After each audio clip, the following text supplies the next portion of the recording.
वे मुझे गोद में लेकर दुलार करते थे, आज मुझसे बोल नहीं रहे, मुझसे इतना रूठ क्यों गए। माने का बेटा, अब तुम्हारे पिताजी बोल करके आशीर्वाद नहीं देंगे, केवल मुख आशीर्वाद देंगे। इतना कहकर भरत जी को छाती से लगाकर मां और बेटे फूट फूट कर आज रोई है। रात्रि का समय है, राजमन की क्या दशा हुई है आप कल्पना कर सकते हैं। ननिहाल से बिना कुछ खाए पिए चले थे, पूरा दिन निकल गया, भरत जी जल की एक बूंद भी नहीं ली है। पूरी रात रोते रोते गुजर गया। प्रातः काल वशिष्ठ जी ऋषि मुनियों के साथ पधारे हैं।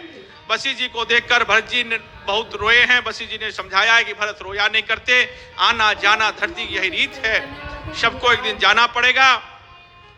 बहुत तरह से समझाए, ढांढस बंधाया है और कहा है कि अब जल्दी से तैयारी करो, इनका अंतिम संस्कार किया जाएगा। सभी प्रकार से सरयू के किनारे ले गए हैं, सरयू स्नान कराया है, इत्र से सभी प्रकार से स्नान कराया है और एक एक क्रिया को दो दो बार कराएं, क्योंकि राम आज नहीं है। जैसे चिता पर दशरथ जी को लिटाया है,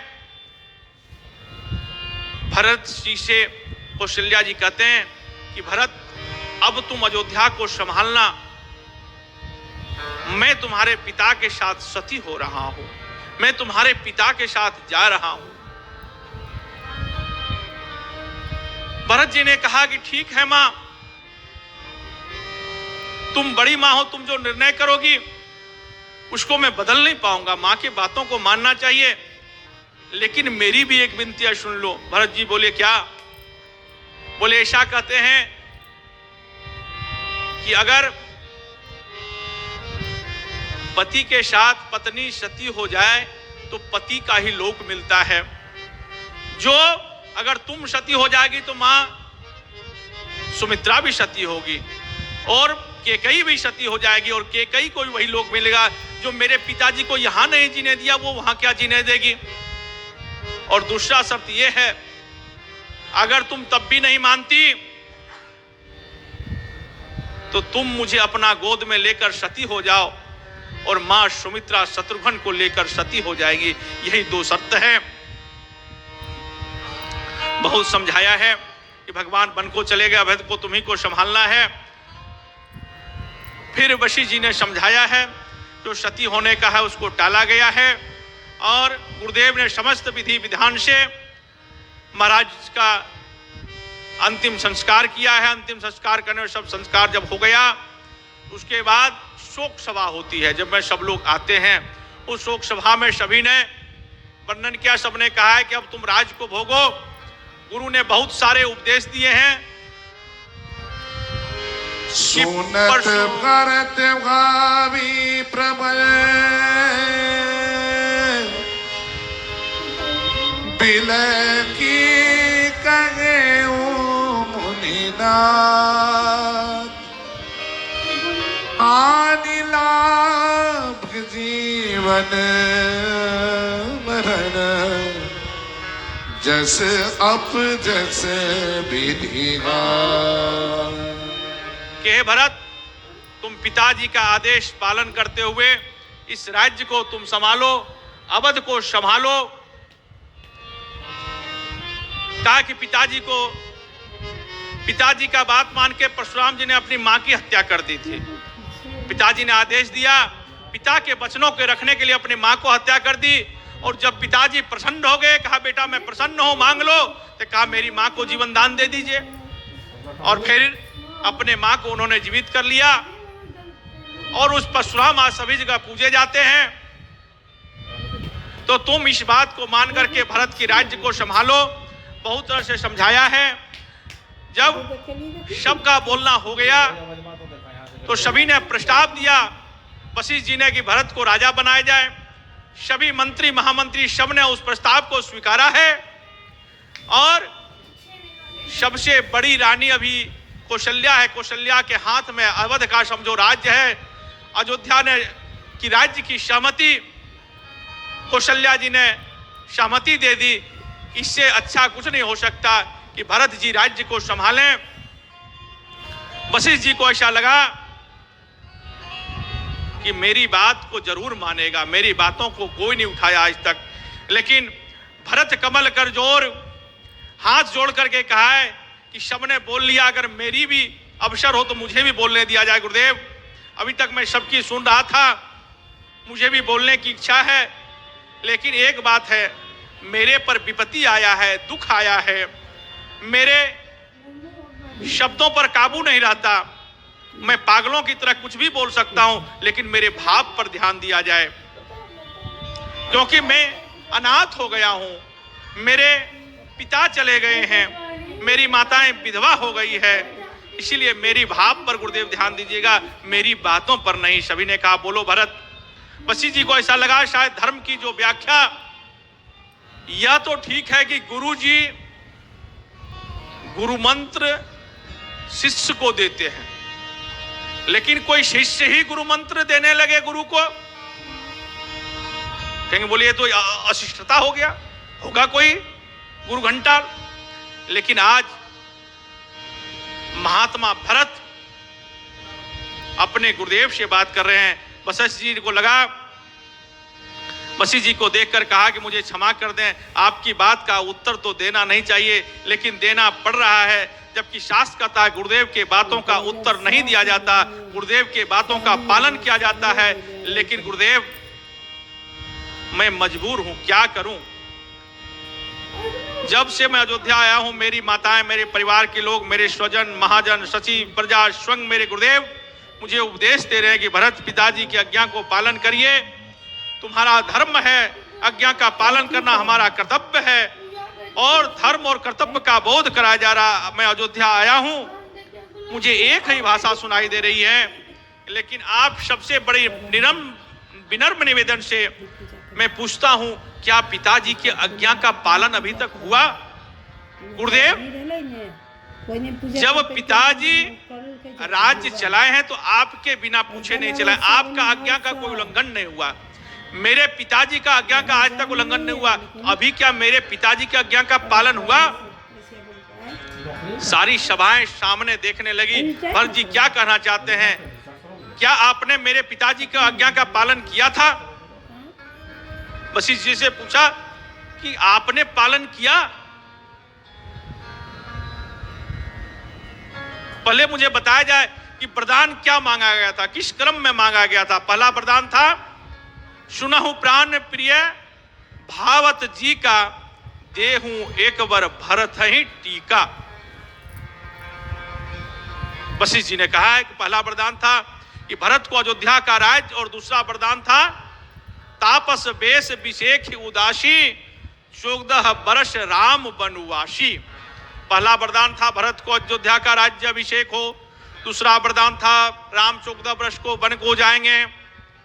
अगर सचमुच आप मेरे पिता का आज्ञा का पालन के पक्षधर होते, मेरी पिता की आज्ञा थी भरत का पहले राज तिलक हो, पहले आप मुझे ननिहाल से बुला करके मेरा राज तिलक होना चाहिए था, तब मैं देखता प्रभु को कौन वन भेज देता।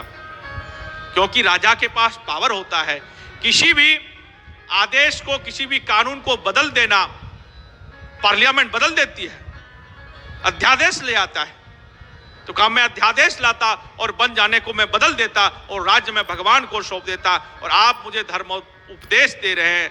सारी सभा भरत जी के प्रश्नवाचक चिन्ह में खड़े हो गई, सब मौन हो गए, और सबसे ज्यादा संकोच में वशिष्ठ जी डूब गए कि आपने स्वयं पालन नहीं किया, मुझे पालन करने का उपदेश दे रहे हैं। वशिष्ठ जी यही समझ रहे थे कि शास्त्रों में जो व्याख्या है उसी का वर्णन भरत करेंगे, लेकिन आज अपने ही घर की सब बातें बताई है। तो उन्होंने कहा क्या करना चाहिए? तुम कहे कि हम लोग चलेंगे, राम को वन से घुमा करके लाएंगे, सब लोग चलेंगे। देखो, भगवान तुझे छोड़ सकते हैं सोते हुए, जो जागेगा सो पावेगा, जो सोएगा सो खोएगा। राम जब गए तो समूचा अयोध्या के नगरवासी गए थे कि नहीं गए थे साथ में? तमसा नदी के छोड़ दिया कि नहीं छोड़ दिया? लेकिन आज भरत जब राम के पास जा रहे हैं तो पूरा अयोध्या वासी को साथ लेके जा रहे हैं। इसीलिए भरत को महात्मा कहा गया है कि राम भले छोड़ दे अयोध्या वासी को, भरत ने नहीं छोड़ा। भरत आज माताओं को लेकर के, सभी को लेकर के आज राम को मनाने के लिए चले हैं। रास्ते में निषाद राज मिले हैं। इन्होंने निषाद राज अयोध्या के ही एक जमींदार टाइप के थे, मैंने उस इलाका के टैक्स वसूल के अयोध्या पहुंचाते थे। तो निषाद राज को जैसे ही परिचय कराया है कि यह जो है राम के मित्र हैं, तो उतर करके उन्हें गले लगाया है निषाद राज को कि भगवान राम के जैसे हैं। निषाद राज को भी शक हो गया कि लगता है कि भरत जी चतुरांगनी सेना लेकर के जा रहे हैं, कहीं राम को मारने के लिए, अकंटक राज करने के लिए नहीं जा रहे हैं। तो उन्होंने भी अपनी सब सेनाएं तैयार रखी कि मैं पहले जाता हूं, भोजन से पता चलेगा उनका विचार क्या है। और अनेक प्रकार के भोजन, तामसी भोजन, फलहारी भोजन सब लेके गए। उन्होंने कुछ स्वीकार नहीं किया, कहा मैं जल भी नहीं लूंगा जब तक राम के दर्शन नहीं करूंगा।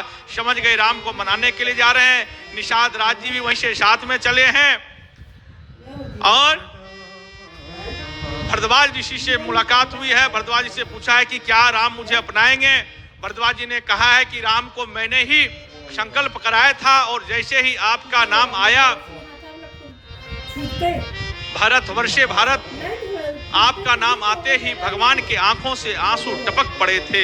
आपसे इतना प्रेम करते हैं वो, क्या बताऊं। और धीरे धीरे धीरे धीरे चित्रकूट की ओर रो रो तुझे तेरा भरत पुकारे, भरत पुकारे।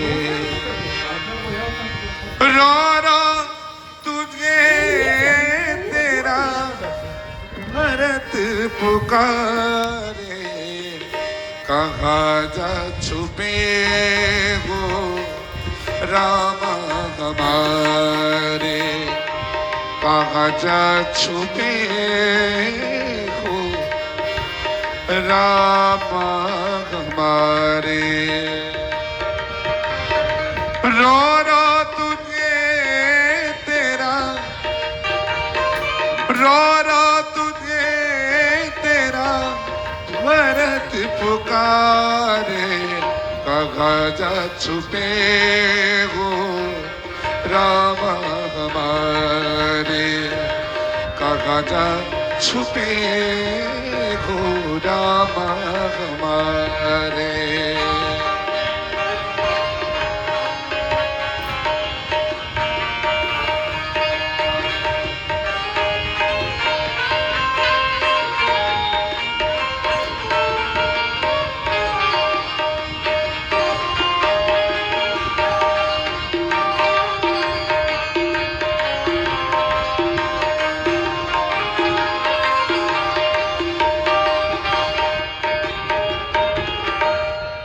बिन अधूरा हूँ मैं, प्राण गए क्यों तन को छोड़ के। तुझ बिन अधूरा हूँ मैं, प्राण गए क्यों तन को छोड़ के। अवध भी लागे सोना जब से गए हो मुख को मोड़ के। अब मैं जिऊंगा, अब मैं जिऊंगा किसके सहारे, कहाँ जा छुपे हो राम हमारे,